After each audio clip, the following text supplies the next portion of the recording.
찬송가 333장입니다.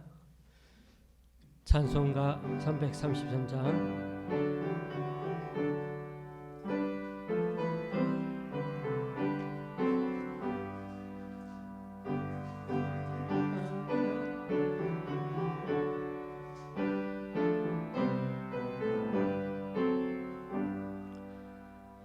충성하라 죽도록 충성하라 주님께 슬픔이나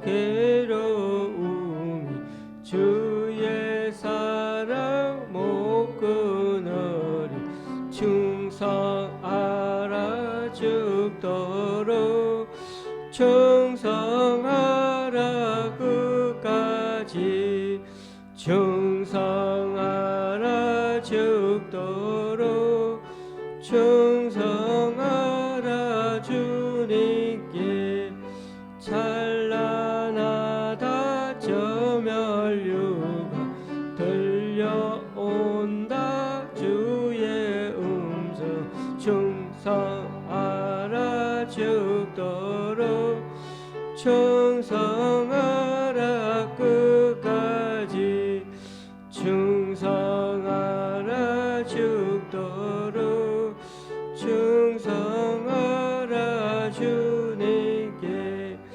항상 내가 힘써오니 주님 나를 도우소서 충성하라 죽도록 충성하라 끝까지. 아멘.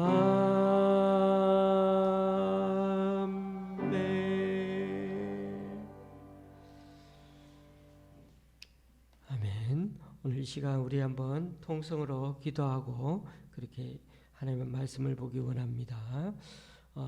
우리가 계속해서 예배를 이 교회 예배당에서 드리지 못했는데 하나님 10월 중으로 꼭 이제 교회 예배당에서 주일날마다 하나님을 높이고 예배하는 교회가 되게 될 수 있도록 여러 가지 여건과 환경과 상황들이 다 제대로 정상적으로 돌아갈 수 있도록 그렇게 기도해 주시고, 또한 우리들 각자가 하나님에 대한 그 간절함과 사모함을 잃지 아니하고 다시금 신앙이 회복될 수 있도록 우리가 더 주님 앞에 적극적으로 나아가는 우리 자신이 되게 해달라고, 우리 성도님 한 분 한 분 기억하면서 정말 주님 앞에 늘 믿음으로 살아내는 그런 이번 주간이 또 될 수 있도록 우리 성도님들 여러분의 건강과 또 여러 가지 경제적인 문제와 또 여러 가지 기도하는 제목들이 다 주님 앞에 응답될 수 있도록, 특별히 또 우리 최선미 최문정 집사님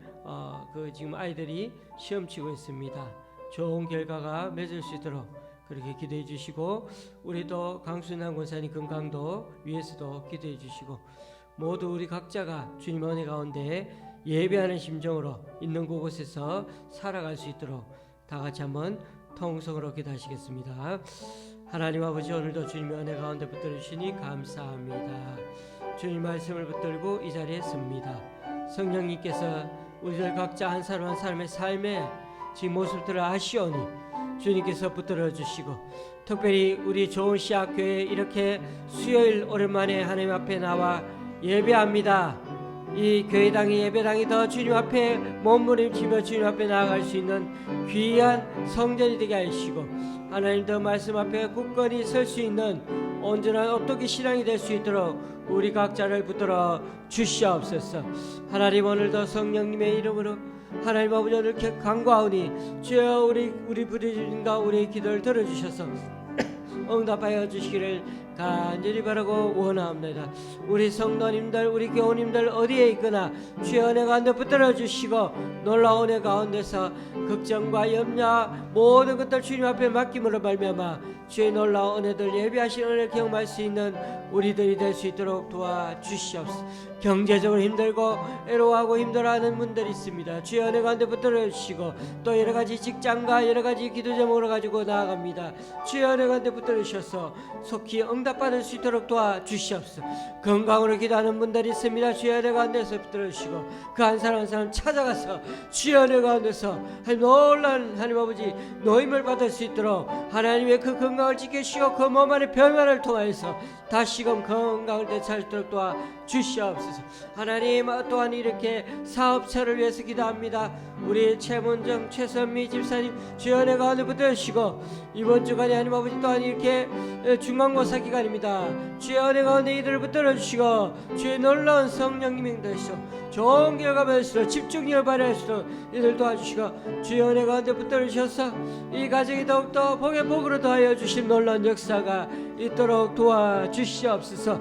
하나님 아버지 오늘도 여러가지 주의 은혜 가운데 붙들고 나아가기를 원하니 우리 성도님 있는 것 처처마다 또 여러가지 기준마다 주여 내 가운데서 붙들어 주셔서 한 사람의 기도 제목을 전부 다 주님의 붙들어 주셔서 말로도 할 수 없는 하나님의 은혜를 경험할 수 있는 우리 각자가 될 수 있도록 주님 은혜 붙들어 주시옵소서. 오늘도 성령님께서 우리 가운데 오셔서 역사하신 놀라운 은혜를 경험하시는 이 시간 될 수 있도록 붙들으시고 하나님의 사랑과 은혜가 우리 가운데서 있어서 이 코로나 전국 가운데서도 하나님의 놀라우신 역사하심을 경험해서 주님의 은혜로 다시 한번 일어설 수 있는 우리 성도님 한번 될 수 있도록 주여 붙들어 주시옵소서. 오늘도 저희들 가운데서 하나님의 놀라우신 사랑과 은혜가 충만할 수 있도록 주여 붙들어 주시옵소서. 오늘도 주님이 놀라운 은혜가 우리 가운데 있기를 간절히 바라오며 예수 그리스도가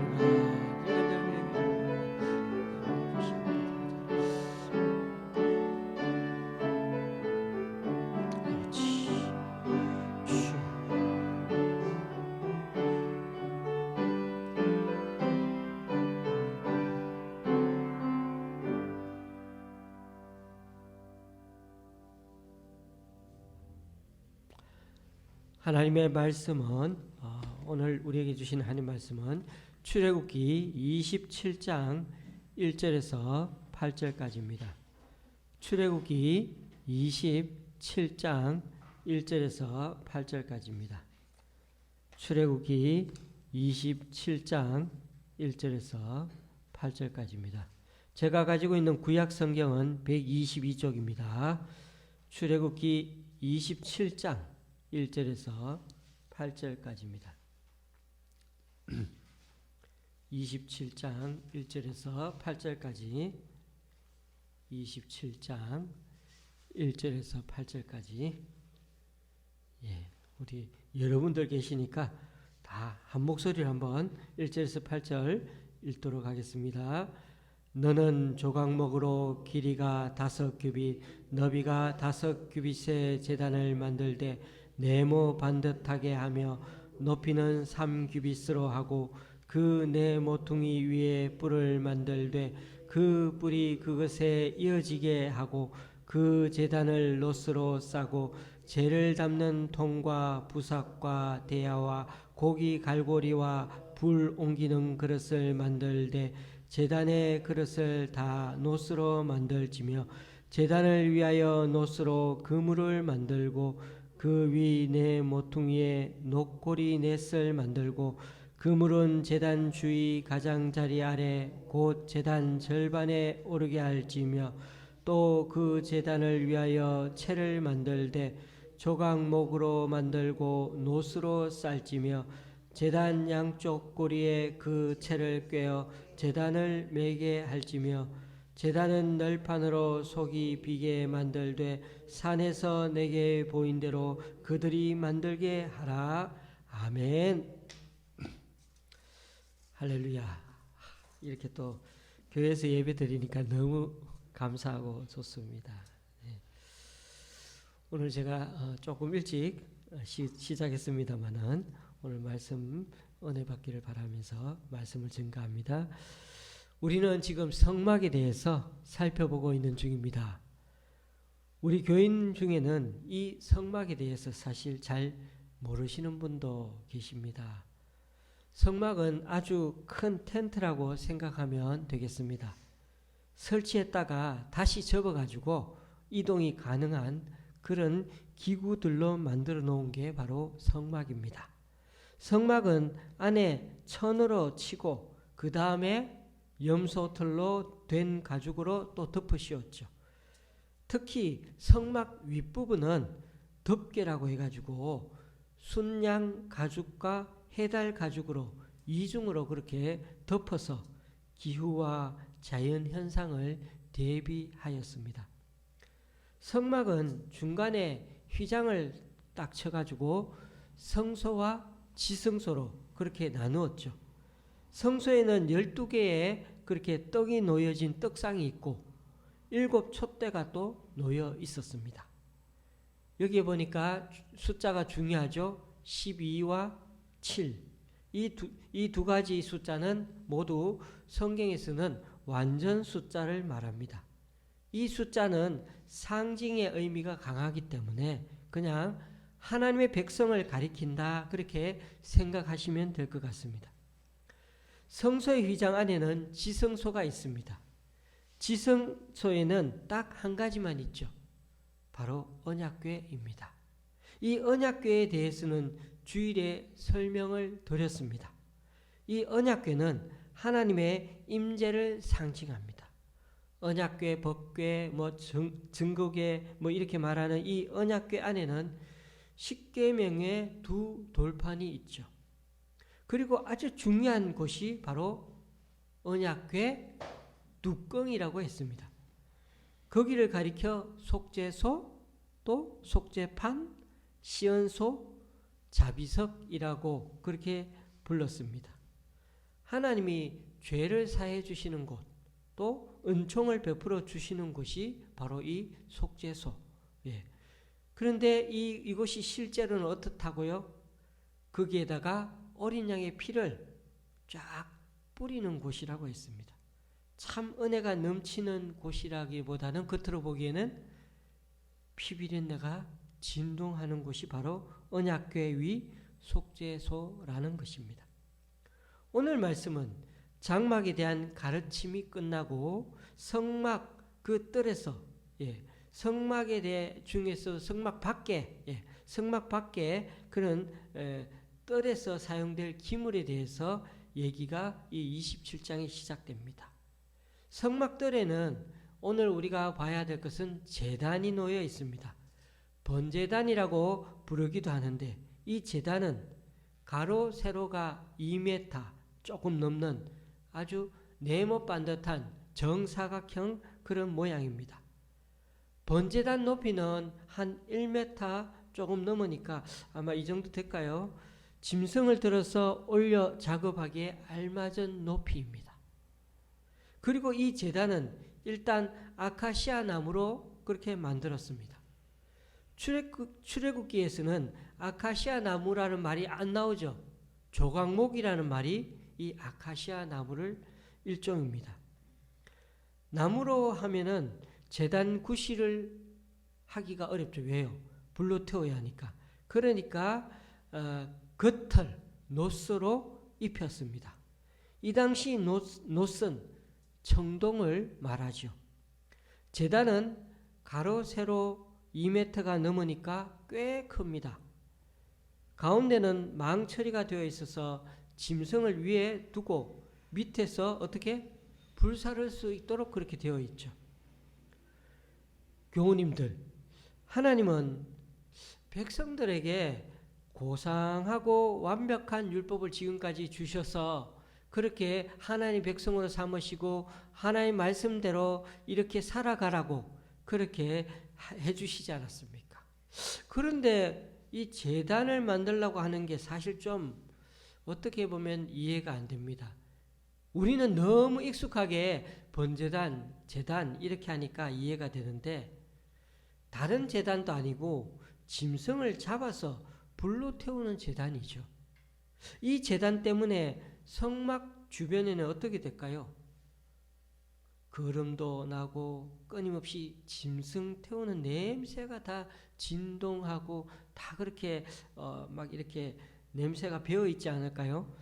신이 거하는 성전이, 하나님을 모시는 성전이, 신전이 마치 고기 굽는 집처럼 연기가 막 매번 자욱하고 늘 고기 타는 냄새가 난다고 한번 생각해 보십시오. 그렇게 하나님을 모시고 하나님 임재를 또 경배하고 제사하는데 참 얼마나 천박하고 야만스럽게 느껴지겠습니까? 아니, 하나님 계신 곳이라면 좀 성스럽고요, 향기가 나게 향도 피우고 그래야 하지 않을까요? 깨끗하게 정결하게. 그러나 하나님께서는 이 제단을 가장 중요하게 생각하시는 것 같아요. 이 제단은 하나님의 전의 핵심이요 중심이었습니다. 그래서 그 성막으로 들어가려면 반드시 성막 바로 앞에 번제단이 떡하니 있는 것입니다. 하나님의 전에서 짐승을 잡아서 태우는 것은 백성들끼리 고기 나누어 먹기 위해서 구워 먹으라고 하나님 앞에서 잡는 게 아닙니다. 혹은 고기를 팔기 위해서 짐승을 잡는 것도 아닙니다. 그 당시 이교도들은 자기들의 신전에서 잡은 고기를 시장에 갖다 팔아서 그렇게 했습니다. 뭐 쓰지도 못할 거 그러면서 그래도 반값으로 파면은 뭐 제사만 드렸던 고기니까 사람들이 삽니다. 가난한 사람들은 다 사지요. 아까운 고기니까. 태워버리는 것보다는 낫지 않습니까? 그런데 이스라엘에서는 하나님 전에 바친 짐승은 완전히 불로 태워 없애기 위하여 잡는 것이었어요.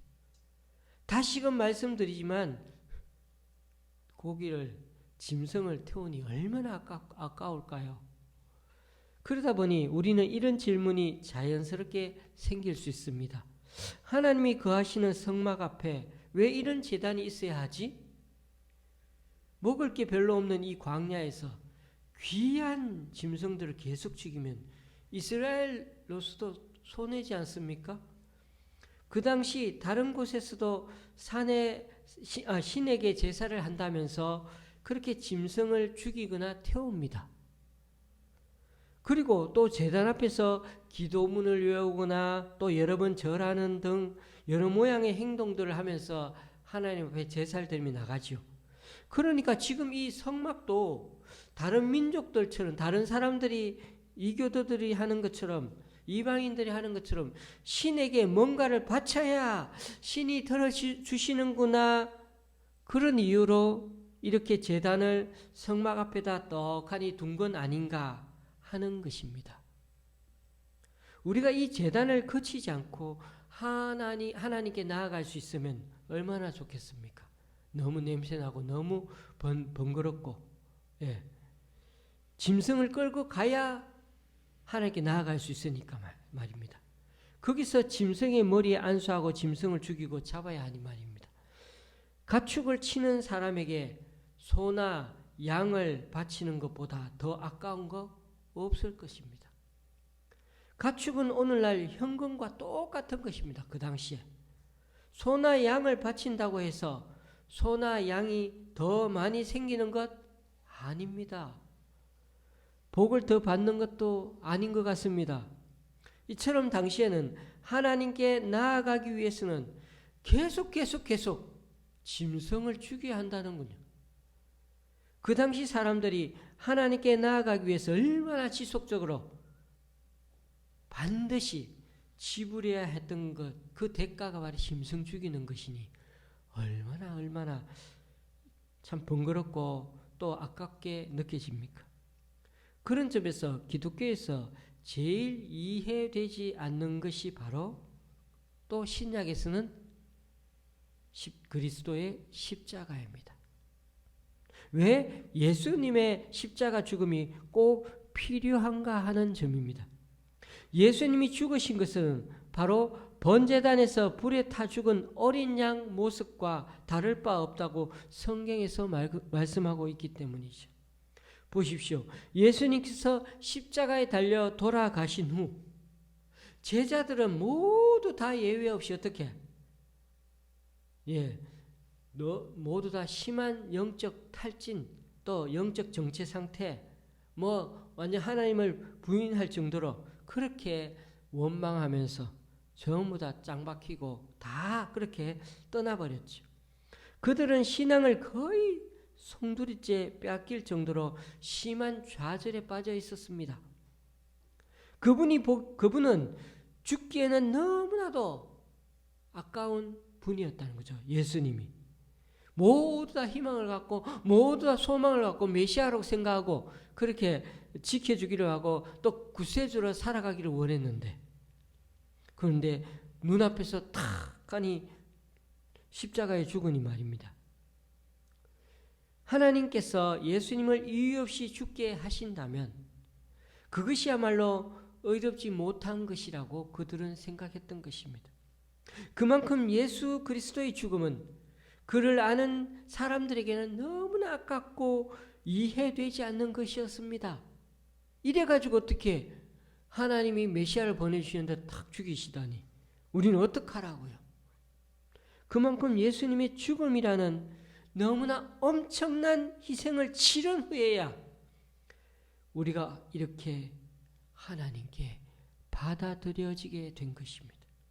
교우님들, 제자들처럼 예수님의 십자가 죽으심을 받아들이는 게 그렇게 힘들었던 것처럼 우리 또한 하나님께 받아들여지고 하나님의 자녀가 되는 것 또한 결코 그냥 되어진 것이 아닙니다.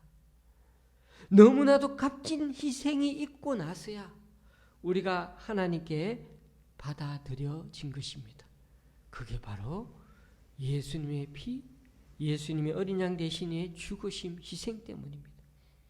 그래서 우리의 신앙은 단순히 믿습니다 주님, 이 한마디 말로는 정말 다 설명할 수 없는 비밀을 가지고 있는 것입니다. 사도 바울은 그래서 하나님이 우리를 어떻게 입양하셨다 또는 아들로 삼았다는 그런 표현을 사용하여서 이런 부분들을 설명해 주고 있습니다.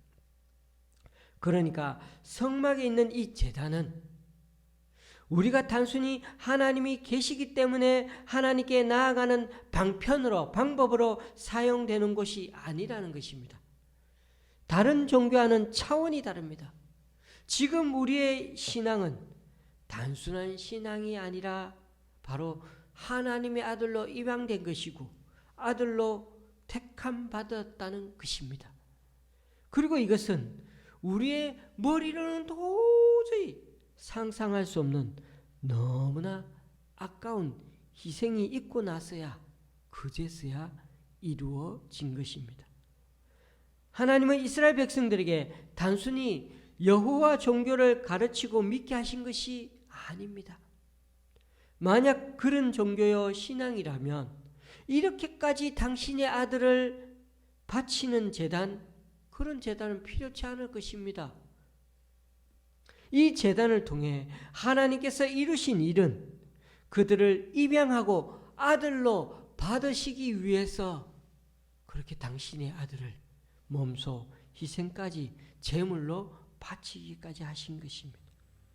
하나님의 아들로 입양하기 위한 그 대가가 다름이 아니라 그들이 드리는 무수한 그 짐승들의 피를 계속 드리는 것처럼 당신의 아들의 그 피값으로 이 모든 값을 대신 치르게 하셨다는 것입니다.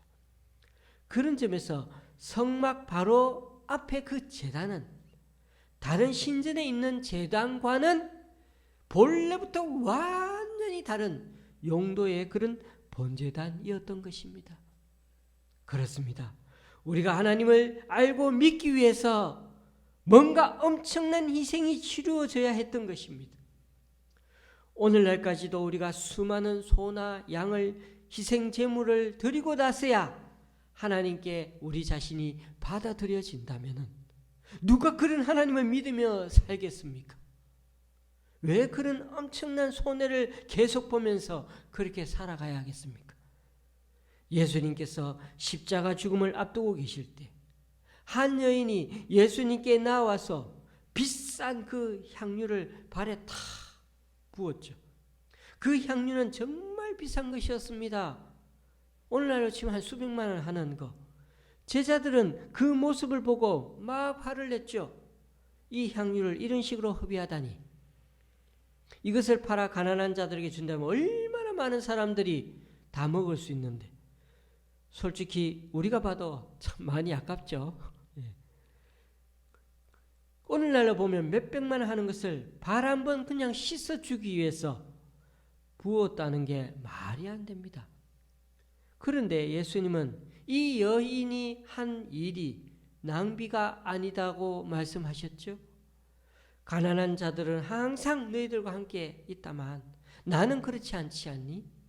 이 여자는 나의 장사를 위해서 준비했어 라고 오히려 칭찬하셨죠. 우리들에게 있어서 사람들의 필요는 금방 눈에 다 잘 들어옵니다. 내 옆에 보이기 때문이죠. 누군가 어려움을 당할 때 그를 도와주고 싶은 마음도 생기죠. 특히 이처럼 쓸데없이 향유를 낭비하는 것보다는 그런 자를 돕는 게 더 유익하다고 전부 다 말 한마디씩 거들어서 얘기할 수가 있죠. 제자들도 이렇게 행동한 것은 하나님이 진정 무엇을 바라시는지를 사실은 알지 못했기 때문입니다. 우리는 늘 하나님께 뭔가 달라고 요구는 하지만은 하나님께서 우리에게 무엇을 요구하고 계시는지에 대해서는 별로 때로는 관심이 잘 없는 것 같아요. 물론 관심이 있어도 우리 자신이 관심을 갖고 하나님께 간구하는 것보다는, 그렇죠? 그래서 하나님이 우리의 요구를 들어주시지 않으면은 우리는 어떻게 너무 이상하게 생각하고 원망도 하고 막 그러지 않습니까? 하나님께서 우리들에게 요구하는 것은 단 하나밖에 없는데 말입니다. 그것은 고기 굽는 냄새도 아니고 비싼 향유를 바치는 것도 아닙니다. 하나님께서 요구하시는 것은 우리가 인간답게 사는 것입니다. 하나님께서 원래 우리를 만드신 목적에 맞게 그렇게 살아가는 것을 원하십니다. 원래 목적대로 하나님의 형상이 있는 모습으로 그렇게 살아가기를 원하고 계십니다. 하나님 앞에서 받아들여지기 위하여 날마다 소나 양을 불태우는 자들은 다른 어떤 것보다도 하나님 앞에서 이런 바른 모습을 찾기에 갈급한 자들입니다. 예수님께 비싼 향유를 부은 여인도 이 향유가 비싼 것이며 주위에 이걸 팔면은 주위에 많은 사람들이 배고파하고 있다는 것을, 이것을 팔아서 다른 사람들, 배고파하는 사람들을 채워줄 수 있다는 것을 몰랐을까요? 아닐 겁니다. 그러나 그에게 가장 중요한 것은 배고픈 그 이웃들보다도 자신이 하나님 앞에 더 바른 모습을 찾는 것이 지금은 중요하다는 것을 알았기 때문이죠. 다른 것도 필요한 것이 많지만은 무엇보다 필요한 것은 하나님 앞에서 바른 모습을 되찾는 것이 우선순위로 가장 중요하다는 것이고, 이것을 위해서라면 어떤 희생도 치를 각오가 되어 있다는 고백이 바로 이 향유를 붓는 여인의 모습으로 나타난 것입니다.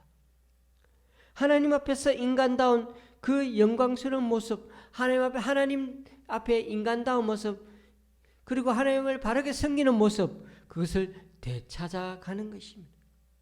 그러므로 하나님께서 우리에게 원하시는 것은 우리가 사람의 모습, 원래 그 자리, 하나님을 바르게 섬기고 하나님 앞에 청지기로 살아가는 그 모습을 되찾기를 원하십니다.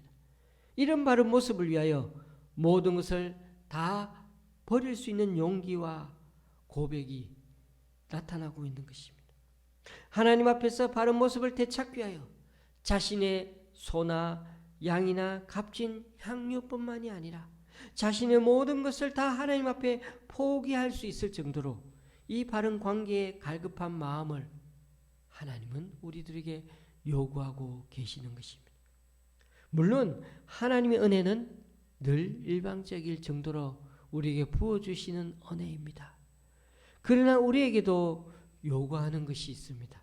그것은 이 은혜를 받기 위하여 대가를 지불해야 하는 것인데, 우리가 하나님 앞에 받아들여지는 것을 우리 또한 다른 어떤 것보다도 하나님을 최우선순위로 두어야 한다는 것입니다. 이스라엘 백성들이 처음으로 약속의 땅에 탁 이르렀을 때, 한 달 정도, 출발하고 한 1년이 되었을까요? 이스라엘 백성들이 처음으로 약속의 땅에 이르렀을 때 그들은 길도 확인해보고 또 어느 성을 먼저 공격해야 좋을지 그것도 한번 생각해보고 그래서 다 정탐꾼을 한번 보내봅시다 라고 했죠.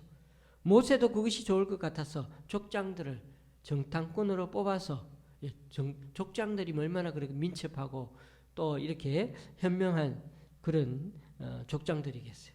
12명을 뽑아서 가나안 땅에 딱 보냈습니다. 그러나 그들이 돌아왔을 때 그들의 얼굴이 좀 좋지 않았습니다.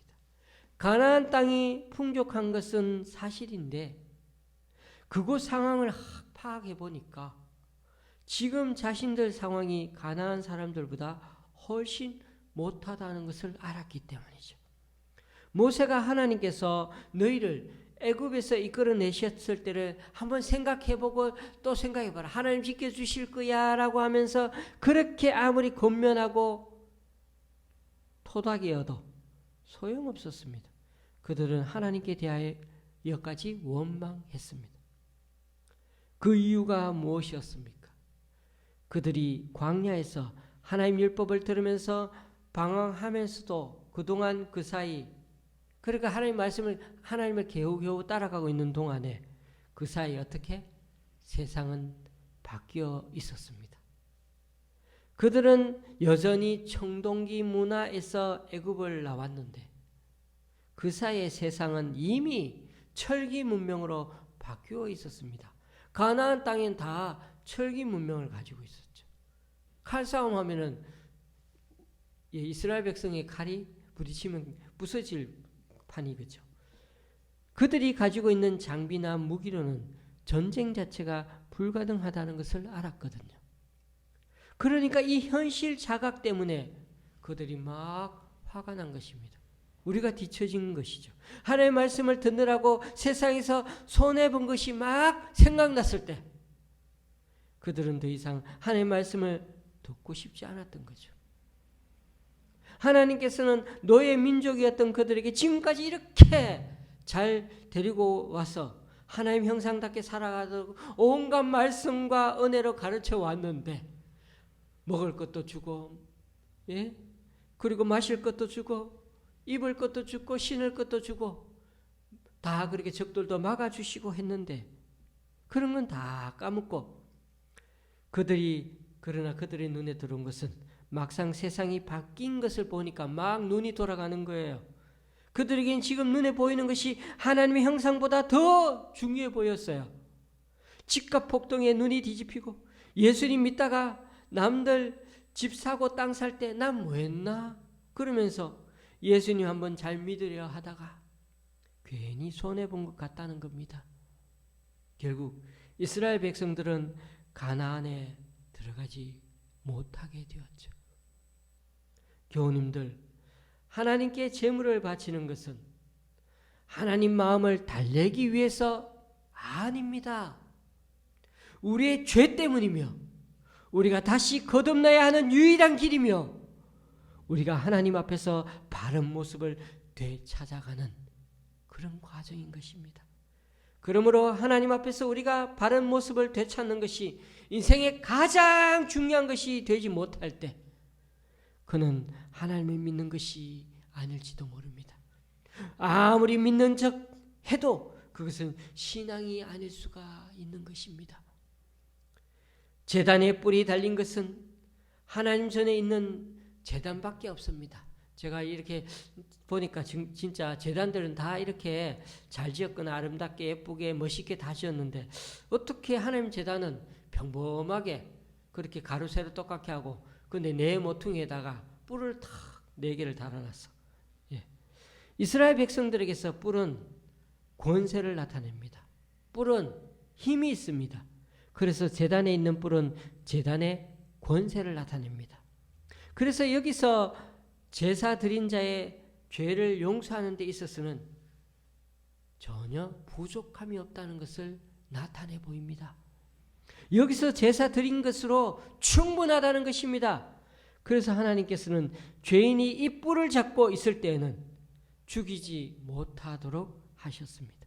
여기서 드리는 제사의 권위와 힘을 나타내기 때문이죠. 이 제단은 단순히 고백으로 그치는 것이 아니라 실제로 사람을 구원하고 죽음에서 지켜주는 그 힘을 가지고 있다는 것입니다. 그래서 제단에 붙어있는 뿔은 사람들에게 믿음을, 신앙심을 불러일으킵니다. 비록 무서운 죄를 지었다고 하더라도 하나님께 죄를 자복하고 제사를 드린 이상 그 제단은 이 죄인을 지켜줍니다. 누군가가 그 죄를 공격하고 그 죄를 들추어내어 정죄하려고 할 때 이 제단에 달려가서 뿔을 잡기만 하면 더 이상 그를 정죄할 수 없습니다. 물론 분명히 죄인 줄 알면서도 고의로 살인하거나 하나님께 반역한 자는, 고의로 그렇게 한 자는 성전 제단의 뿔을 아무리 잡고 있는 동안이라도 끌어내서 죽이도록 하셨죠. 솔로몬 왕 때 요압이 성전 제단의 뿔을 잡았음에도 불구하고 끌려나가서 죽임을 당하지 않았습니까? 아무리 뿔을 잡으면 산다고 해도 그는 하나님의 은혜의 자리를 자기 죄를 합리화하는 도구로, 악한 마음으로 그렇게 사용해서는 안 된다는 것을 보여준 것입니다. 하나님은 결코 이용당하시는 분이 아니기 때문이죠. 이처럼 그리스도의 십자가 또한 권세가 있습니다. 그래서 성경에 예언하는 데 보면 구원의 뿔이라는 말이 많이 나오죠. 그리스도의 피로 죄를 씻음 받은 자는 어떤 경우에도 그 죄를 다시 들추어내어 정죄할 수 없습니다.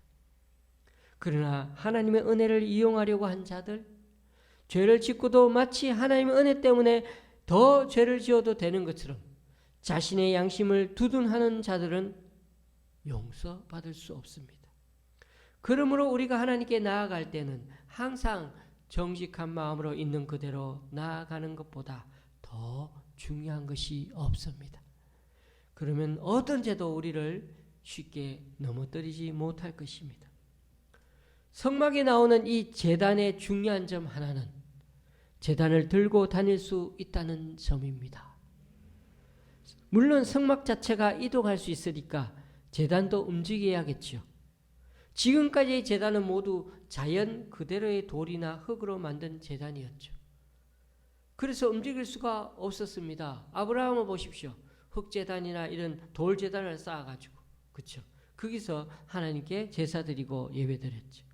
그러나 모세의 제단은 들고 다닐 수 있도록 속이 비어 있었습니다.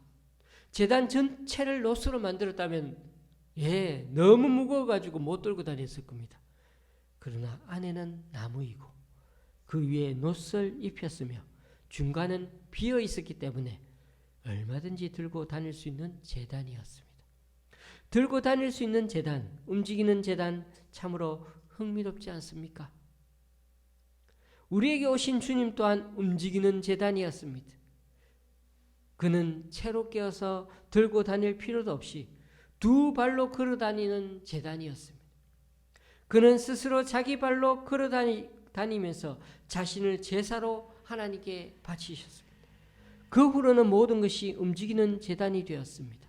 오늘 우리 교회나 믿는 사람들도 그런 면에서 움직이는 제단 같습니다. 걸어서 다니는 제단이고 움직이는 공동체입니다. 어느 곳에서나 하나님께 대한 회개, 화해, 또 하나님께 예배하며 나아갈 수 있기 때문이죠. 왜요? 움직이는 제단이기 때문입니다. 우리는 누구의 죄든지 용서할 수 있습니다. 우리가 용서하는 거라기보다는 우리가 움직이는 제단이기 때문입니다. 우리의 힘과 권세로 하는 게 아니라 예수님의 이름에 근거해 하기 때문이죠. 교우님들, 이번 코로나19를 통해서도 더 조금씩 시야가 넓어지는 것이 있습니다. 교회는 어느 곳에서나 서 있을 수가 있구나. 이 예배당에 모이니까 너무나 안타까운 마음도 있지만은 장소를 옮길 수도 있구나. 산으로 옮길 수도 있습니다. 바닷가로 교회든 갈 수가 있고 제단도 갈 수가 있습니다. 죄인들이 있는 곳에는 어느 곳에서나 이 제단은 세워질 수 있습니다. 죄가 많은 곳에 은혜가 넘친다고 말씀하지 않았습니까? 그래서 교회는 늘 이중적인 숙제를 가지고 있습니다. 그것은 지금 우리 인간의 모습이 정상적인 모습이 아니며 어떤 희생을 치르고서라도 회복되어야 할 영광의 모습이 있다는 것을 보여주어야 하는 것입니다. 그래서 그 치레의 그 아름다운 모습, 그것이 우리의 아름다움이 결코 아니라는 것을 보여주어야 한가 동시에 또 가장 죄가 많고 추한 모습을 한 사람들이 여기에 찾아가서 그들을 만나고 용납하며 하나님을 바라보게 해야 하는 그런 이중적인 책임이 있다는 것입니다. 우리도 죄인인데 그런데 또 우리는 다른 사람들을 용납하고 받아들이고 또 주님을 소개해야 되는 그런 책임이 있다는 것입니다. 한편으로는 인간의 외식적인 추함을 드러내고 또 지적하고 책망해야 하는데도 또 다른 한편으로는 더럽고 추한 자들을 찾아가서 그들을 용납하고 더 사랑하며 그곳에 이 움직이는 제단을 펼쳐야 하는 그런 이중적인 숙제가 있다는 것입니다. 한편으로는 죄를 미워해야 하지만 다른 한편으로는 죄를 찾아가야 하는 것에 바로 교회의 어려움이 늘 있습니다. 교우님들, 우리에게는 어떤 갈등이 있습니까? 우리 자신도 죄성을 가졌고 늘 유혹에 넘어지는 자들이면서도 그래도 죄인들을 도와주어서 그들을 죄로부터 돌이키게 할 책임이 우리들에게 있다는 것입니다. 그런 점에서 이 사실이 참 어떨 때는 괴롭고 힘듭니다. 완전히 의로운 자이면은 우리가 그래도 자신만만하게 다른 사람들에게 바른 소리를 할 텐데 우리 자신도 너무 연약하고 부족하면서 다른 사람에게는 그렇게 하지 말라고 가르칠 때 그때 우리 내면에 갈등이 생깁니다. 그래서 조용한 그리스도인들이 때로는 요즘 점점 많아지고 있는 것 같습니다. 다른 사람 간섭도 않고 자기도 간섭받지 않는 그런 신앙생활 조용히 그걸 가난한 성도라 그래야 되나요? 혼자서 예수님 믿고 살아가려고 하는 이것은 제단의 불을 어떻게 보면 끄는 것과 같을 수 있습니다. 그래도 우리는 부족하지만은 제단의 역할을 해야 하지 않을까요? 우리도 부족하지만은 다른 사람들을 붙들어 주는 일을 계속해야 이 제단의 불이 꺼지지 않지 않을까요? 그래야 그리스도의 그 십자가의 능력이 계속적으로 다른 사람들에게 확산되어 가지 않겠습니까? 뿔 달린 제단은 마치 천국문의 열쇠와 같습니다. 천국문은 밖에서 여는 것 절대 아니죠. 안에서 열도록 되어 있습니다. 이것은 하나님께서 그리스도를 우리에게 보내주셔야 우리가 그를 믿는 믿음으로 들어갈 수 있다는 뜻입니다. 우리에게 필요한 것은 하나님이 원하시는 원래의 모습이 우리에게서 되살아나는 것입니다. 그리고 그것을 위해 어떤 희생이라도 치를 각오가 되어 있어야 한다는 것입니다. 이것을 뛰어넘지 않으면 믿음이 생기지 않습니다. 진리의 구경꾼밖에는 되지 않습니다. 그러나 믿음으로 제사를 드리고 그 뿔을 붙든 사람에게 그 뿔은 그를 지켜주는 권세를 가지고 있습니다. 저와 여러분이 늘 하나님의 제단 앞에 정직하게 있는 그대로 나아가므로 그 뿔을 붙든 사람에게 나타나는 것처럼 능력 있는 삶을 앞으로도 살아가는 우리 모두가 될 수 있기를 주님의 이름으로 간절히 축원합니다. 기도하시겠습니다. 하나님 아버지, 성막 바로 앞에 둔 제단을 보며 하나님의 뜻을 구합니다. 광야에서 아까운 짐승들을 매번 잡아 죽여야 할 정도로 우리 인간의 죄가 그렇게 심각하고 그렇게 우리의 죄가 많은 것을 생각해 봅니다. 우리의 죄를 위해 십자가의 죽음이 결코 낭비도 아니고 아까운 것이 아니라 반드시 치러야 할 대가임을 깨달으면서 하나님의 사랑과 은혜를 더 깊이 깨닫는 이 시간입니다. 그리고 우리를 당신의 자녀로 삼아주신 것 얼마나 큰 은총인지를 주님 앞에 다시금 고백하게 됩니다. 그러므로 앞으로도 하나님께 우리의 바른 모습 되찾아가는 것이야말로 그 어떤 일보다 중요한 것임을 믿고 하나님께 믿음으로 나아가고자 애쓰는 우리들이 다 되게 하여 주시옵소서. 무엇보다 제단에 뿔이 달린 것을 믿고 앞으로도 예수님의 피, 예수님의 권세를 덧입고 다른 세속적인 삶에 타협하지 않고 오직 믿음으로 당당하게 하나님의 보좌 앞에 나아가는 우리들이 되게 하여 주옵소서. 또한 주님의 피로 산 주님의 몸된 교회의 요원이 생명을 살리고 영혼을 살리는 일에 더 매진하여 움직이는 제단이 되어 구원의 뿔 되신 주님께로 생명을 인도하는 교회 될 수 있도록 우리 교회와 우리 자신을 붙들어 주시옵소서. 예수님의 이름으로 기도드립니다. 아멘. 오늘은 찬송가 336장 한번 찬양하시겠습니다. 찬송가 336장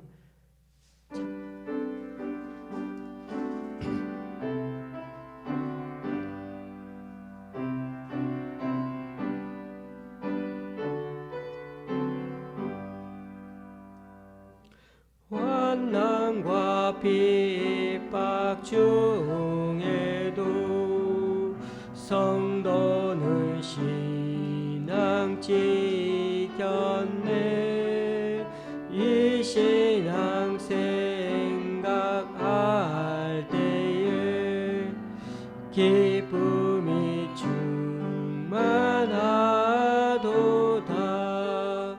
성도의 신앙 따라서 죽도록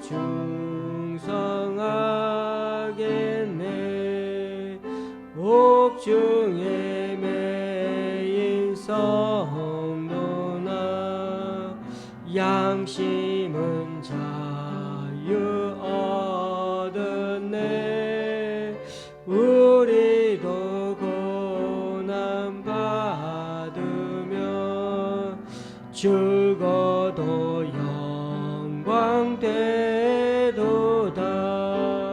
성도의 신앙 따라서 죽도록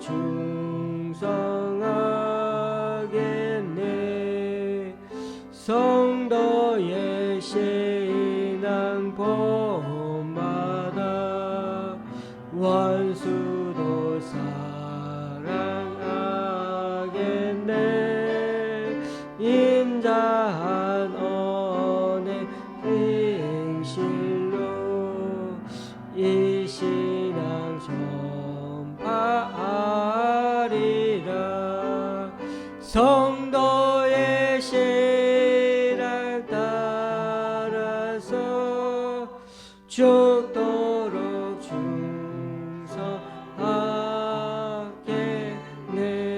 충성하겠네.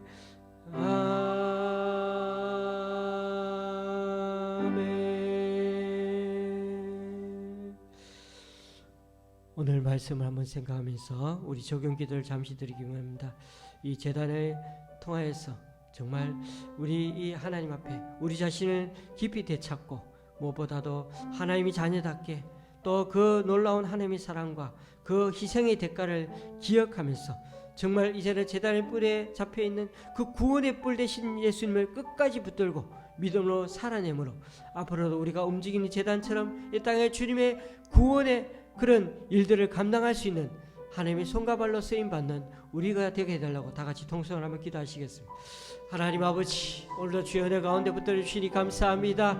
하나님 아버지, 오늘도 주의 은혜 가운데 우리를 붙들어 주시니 감사합니다. 예수 그리스도의 보혈로 오늘도 하나님 번제 뜰에 있는 그 번제단을 기억하고 주님 제단에 주여께서 우리를 불러주셨어.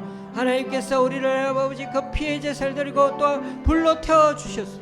하나님 아버지 희생제사를 통하여서 우리가 하나님 주님 앞에 깨끗이 나고 정결하게 되고 죄사함 받고 무엇보다도 하나님의 자녀답게 하나님 아버지 회복되게 해주시니 감사합니다. 우리가 죄인이고 또 우리가 죽을 죄인이지만 그러나 주님 앞에 우리가 하나님의 아들로 우리를 하나님 아버지 하나님 아버지 입양하여 주시고 양자 삼아 주시니 너무나 감사합니다. 이제는 하나님의 자녀된 것을 기뻐하면서 하나님의 아들답게 살아가는 우리가 되게 하여 주시고 하나님의 자녀답게 이 땅 가운데서 믿음을 살아내는 우리들이 되어서 더 이 땅 가운데 이제는 하나님 아버지 움직이는 제단처럼 다른 사람들의 생명을 주님께로 인도하는 주님의 사람들이 다 될 수 있도록 인도하여 주시옵소서. 이를 위해서 주님 앞에 나와니 우리의 삶을 한 것 날마다 붙들어 주시고 그 사랑과 권해가 충만할 수 있도록 날마다 붙들어 주시고 역사하여 주시옵소서. 오늘도 그리스도의 복음이 우리 가운데 미쳐나옵소서. 그 사랑과 권해가 우리가 넘쳐날 수 있도록 주의 은혜가 붙들어 주시고 역사하여 주시옵소서. 성령께서 오늘도 우리 가운데 역사하시는 그 안을 통해서 더 하나님 아버지 온전히 주님만을 붙들어 나아갈 수 있도록 우리들 각자 한 사람 한 사람 붙들어 주시고 역사하여 주시옵소서. 특별히 오늘도 주의 은혜 가운데 이 땅 가운데 코로나19를 통해서 환난과 핍박을 많고 여러 가지 어려움이 있지만 그 가운데서 하나님 아버지 우리가 참을 결코 주눅되지 않으려고 예수 그리스도의 보혈을 통해서 이 땅 가운데 하나님 아버지 더욱더 말씀 가운데 굳건히 설 수 있도록 도와주시고 그 사랑과 권해가 우리를 통해서 날마다 우리를 주의 은혜 가운데 이끌어 주시는 그 하나님의 사랑을 통해 다시금 거듭날 수 있는 우리 모두 우리 각자가 될 수 있도록 주의 은혜 gat에 붙들어 주시옵소서. 구약의 성막의 여러 가지 단계에 있는 그 의미들을 깨달아 알므로 말미암아 오늘도 하나님 아버지 번제단을 통하여서 하나님 우리 가운데서 날마다 다시 한번 주님 앞에 나아갈 수 있는 그런 우리들 될 수 있도록 날마다 역사해 주시고 붙들어 주시옵소서. 오늘도 성령께서 이 자리에 간절히 바라오며 주여 그리스도께서 깨닫게 가시오 깨닫게 가시오 깨닫게 가시오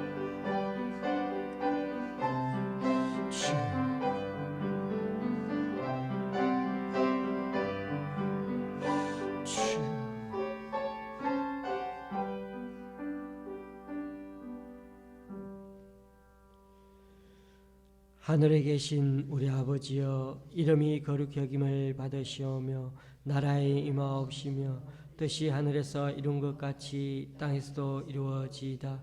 오늘날 우리에게 일용할 양식을 주옵시고 우리가 우리에게 죄 지은 자를 사하여 준 것 같이 우리 죄를 사하여 주옵시고 우리를 시험에 들게 하지 마옵시옵고 다만 악에서 구하옵소서. 대개 나라와 군세와 영광이 아버지께 영원히 있사옵나이다. 아멘.